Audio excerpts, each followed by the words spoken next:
Hey, good morning, everybody. Hope you're having a good day and enjoying this nice weather that we had so far. Um, this seems weird, Easter being so early, and this seems to come so quick. But yeah, just even with that, the mindset of Easter and how we can get caught up and busy. And I know this Easter, like last Easter, is a little different than usual. But in typical times, we can. We can just be busy, caught up, rushing around, maybe have family dinners, and we know that the person who has to make all the dinner, that they're busy, and so we can't get preoccupied with other things than taking the time to focus on the reason why we celebrate this time, and even having some time just to dwell and really just go back and look and read our scripture and even read up on all the things that Christ had to endure for us before going to the cross and on the cross, just to help us stop and take a moment in our lives and just really focus on that. And that's what I was trying to do with the youth last night, because we get kids get excited. You can have an Easter egg hunt and family, and usually when this is a normal Easter, we're looking forward to the long weekend, some time off, and so having family dinners, rushing around for that, just doing a few things. We can kind of take that weekend and make it full of doing things, as being occupied and not really spending the time just focusing on the importance of this and giving God that time of just meditating on that and praising Him for that and just humbling ourselves, knowing what Christ did for us because of His love.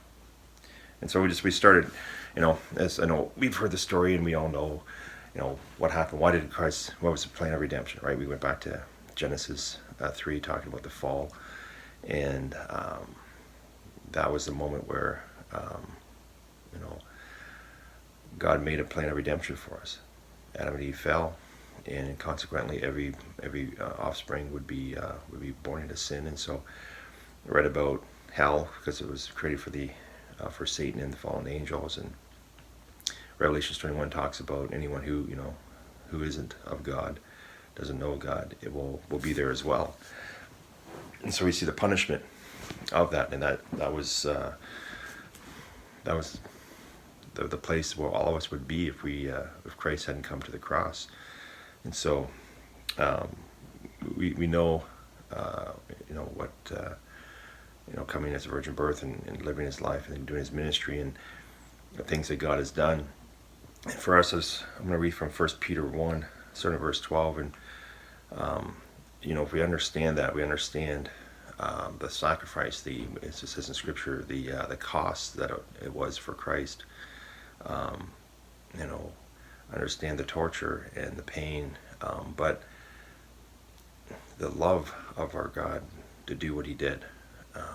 It's incredible. I don't think we'll ever understand, we'll never witness what He did. So we can just see and read from history and from the Scriptures what happened to Him. But to witness that and see someone do that for you would impact your life. Right? Those that are there to witness Christ dying would, I think, would have an easier time keeping the faith and the commandments and living for God, because they witnessed it firsthand, and that memory would be burned into their memory.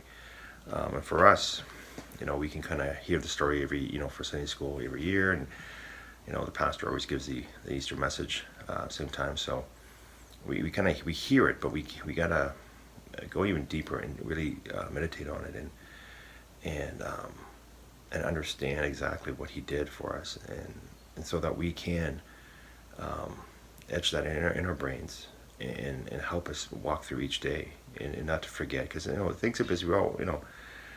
Things happen, life happens, and we don't mean to do these things. We don't mean to get caught up and get busy and not take the time. But we gotta do that. We need to take that time. We need to take the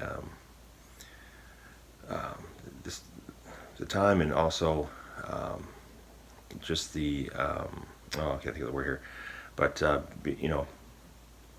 take it on ourselves to do that, right? To be, you know, make a sketch of a time each day purposely, and dwell on that and remember, and not to just gloss over what he has done. So I'm going to read from 1 Peter, sort of verse 12. Therefore, preparing our minds for action, and being sober-minded, set your hope fully on the grace that will be brought to you at the revelation of Jesus Christ.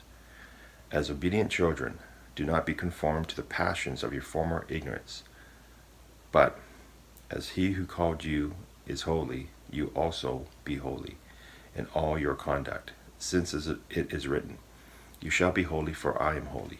And if you call on him as Father, who judges impartially according to each one's deeds, conduct yourselves with fear throughout time of your exile, knowing that you were ransomed from the futile ways inherited from your forefathers, not with perishable things such as silver or gold, but with the precious blood of Christ, like that of a lamb without a blemish or spot. He was foreknown before the foundations of the world, but was made manifest in the last times for the sake of you, who through him are believers in God, who raised him from the dead and gave him glory, so that your faith and hope are in God.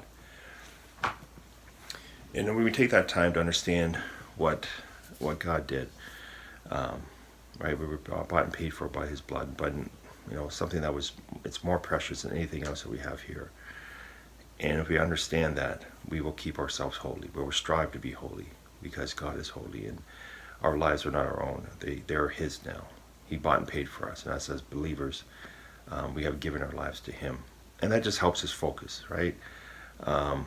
It's another opportunity for us to just to take a moment and stop in our lives and take a pause and just have an evaluation, but also to make sure that we are living a life, and not living a life like the past, or living a life that doesn't show Christ in it, but to remember what he had done for us, and the great love he has for us.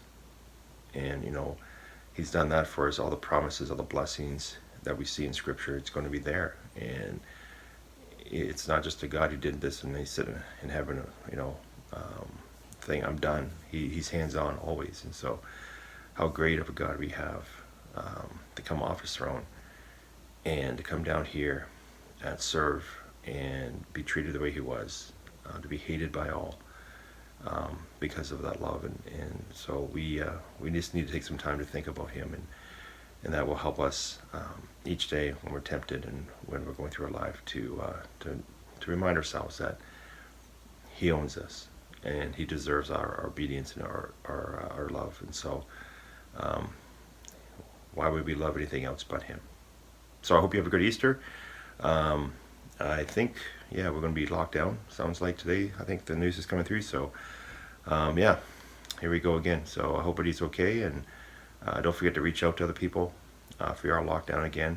I know there's a few people here that, more than a few, they struggle through this. So let's think of others and show that love and concern as we could be, away from each other again. Okay, have a good day.